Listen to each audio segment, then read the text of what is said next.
ખેરાલુમાં રાહદારીને અજાણ્યા વાહન ચાલકે ટક્કર મારી।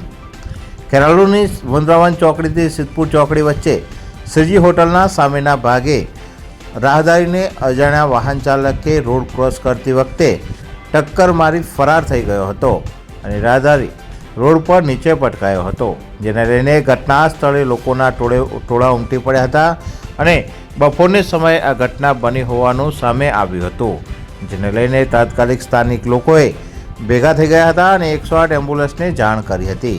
ઘટના સ્થળે 108 એમ્બ્યુલન્સ દોડી આવી હતી અને તાત્કાલિક અજાણ્યા રાહદારીને સારવાર અર્થે ખેરાલુ સિવિલ હોસ્પિટલમાં ખસેડવામાં આવ્યો હતો। વધુમાં જાણવા મળ્યું હતું કે આ રાહદારીને વધુ ગંભીર ઇજાગ્રસ્ત થયો હોવાથી વડનગર સિવિલ હોસ્પિટલમાં ખસેડવામાં આવ્યો છે અને વધુ તપાસ ખેરાલુ પોલીસે હાથ ધરી છે। બ્યુરો રિપોર્ટ, રાષ્ટ્ર વિચાર ગુજરાતી ન્યૂઝ। અહેવાલ મનોજસિંહ ઠાકોર, ખેરાલુ।